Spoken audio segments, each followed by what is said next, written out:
Hello दोस्तों, my name is लवलेश कुमार। आज मैं आप लोगों का हिंदी का बहुत ही अच्छा टॉपिक बताने जा रहा हूँ। कृपया ध्यान से देखें। तो पहला तो क्या हो गया कि काव्य काव्य आप लोग को बता रहे हैं। आप लोग जानते होंगे कि जो काव्य होता है तो कौन से काव्य के कितने भेद होते हैं, आप सब बहुत ही अच्छे से जानते होंगे। एक होता है श्रव्य काव्य, ठीक। और इसी में दूसरा होता है दृश्य काव्य। तो आप लोगों को इन शब्दों से ही पता चल रहा होगा कि श्रव्य मतलब सुनना, दृश्य मतलब देखना। आप लोग को बहुत अच्छा से जानते होंगे, लेकिन मैं जानता हूँ कि आप लोग बहुत जानते हैं, लेकिन थोड़ा देख लीजिए, आप लोगों का डाउट भी क्लियर हो जाएगा और काव्य से आप लोगों का एक नंबर भी नहीं छूटेगा। तो देखिए, काव्य के श्रव्य काव्य और दृश्य काव्य होते हैं। तो आप इस श्रव्य काव्य की परिभाषा लिख लीजिए, लिखना चाहें तो मैं लिख देता हूँ। अगर आप लोगों को लिखना हो तो लिख लीजिए। ये श्रव्य काव्य हो गया, श्रव्य काव्य। तो इसमें लिख दीजिए, जब किसी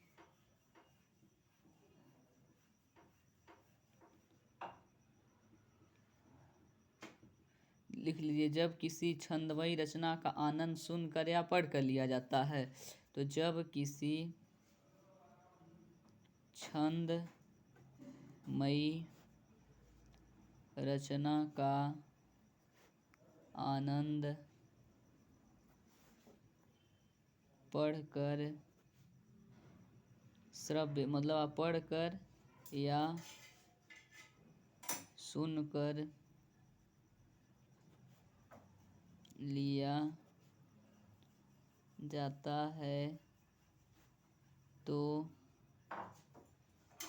उसे श्रव्य काव्य कहते हैं।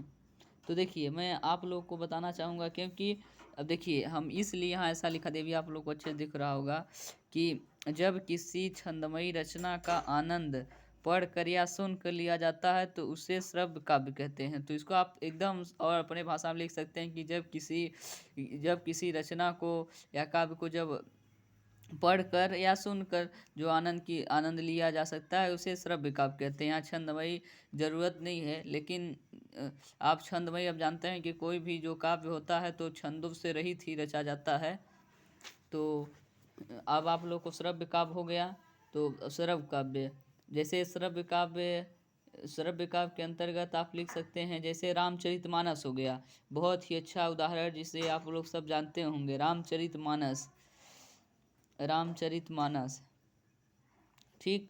अब आप लोगों को सीधे ले चलते हैं दृश्य काव्य में। अब इसके दृश्य काव्य की परिभाषा लिखा देंगे। आप तो जानते होंगे कि जब किसी काव्य को देखने से जो आनंद की अनुभूति प्राप्त होती है उसे दृश्य काव्य कहते हैं। जब किसी काव्य को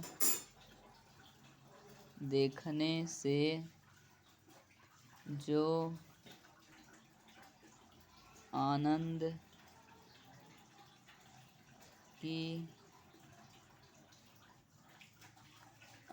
उसे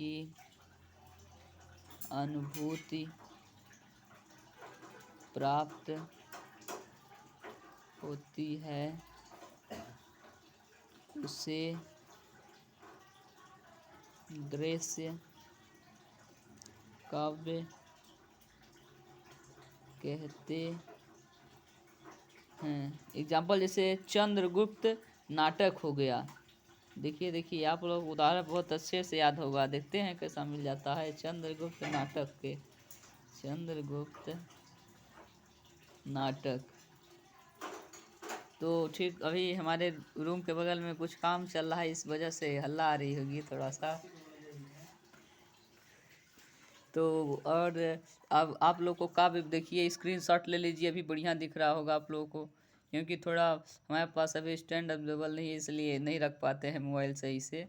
तो अब देखिए, अब आप लोग तो इतना ही जान गए तो अब देखिए श्रव्य काव्य के अंतर्गत कौन कौन से मतलब कौन कौन से आते हैं, महाकाव्य, खंड काव्य और आख्यान गीत। ठीक, तो ये सब आप लोगों को जानने की जरूरत नहीं। आप सबसे सबसे बढ़िया है इसमें से आप लोग सीधे महाकाव्य जान लीजिए।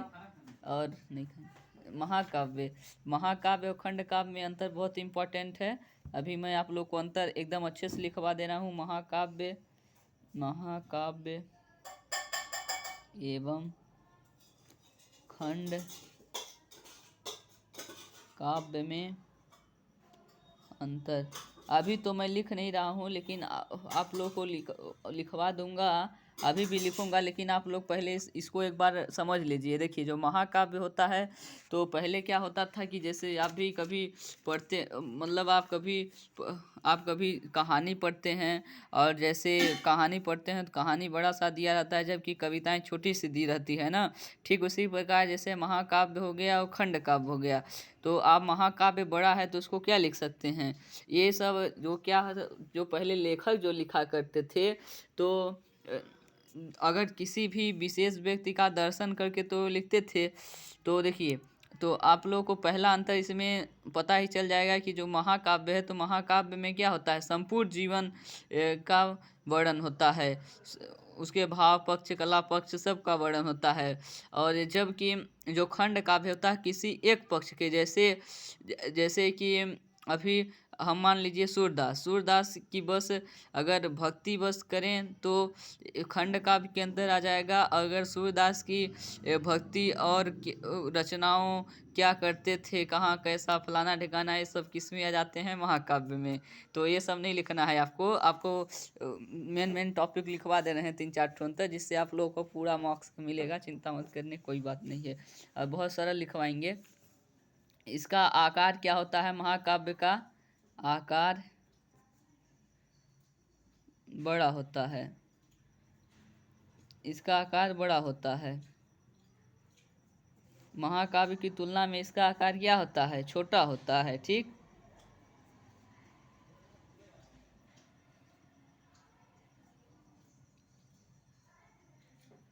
इसमें जो होते हैं तो 8 सर्ग होते हैं। आप लोगों को अभी एक वीडियो बनाऊंगा कल परसों दिन, उसमें देख लीजिएगा सर्ग क्या होते हैं।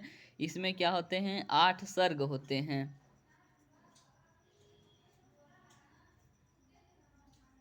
और इसमें तो फिक्स नहीं, लेकिन इसमें 8 से कम सर्गों की संख्या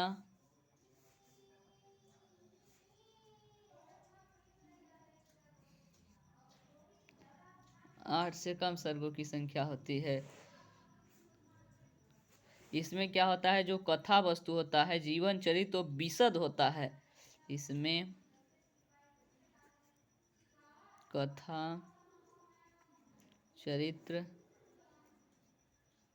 विशद होता है।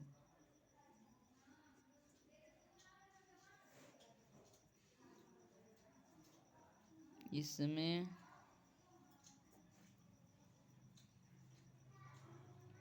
कथा चरित्र सीमित होता है। और इसमें आप लोग को, इसमें जो मात्रा होती हैं, तो ये मात्रिक छंद में से आ जाता है, तो मात्रा अधिक होती हैं।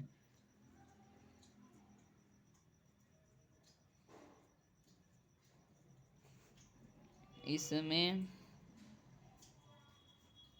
मात्रा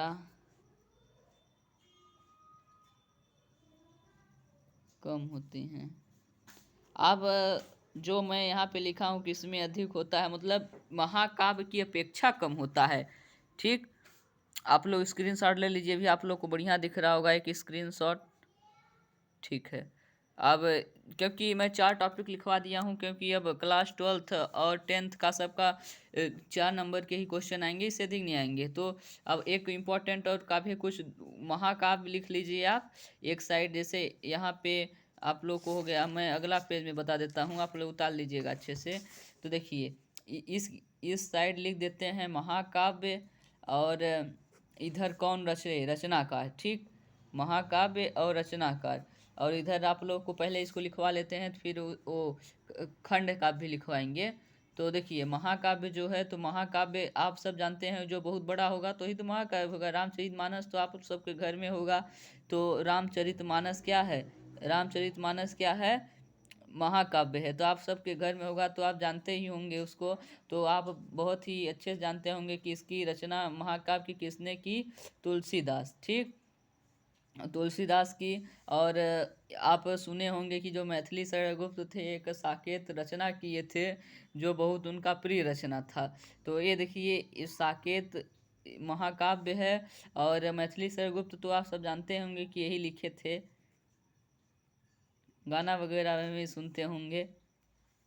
देखिए और एक पद्मावत, अभी पद्मावत आप चाहे लिखे चाहे नहीं लिखे, मैं तीसरा बहुत सरल लिखवा देता हूँ, कामयानी, जो कि कॉम्पिटिटिव एग्जाम में पूछा जाता है।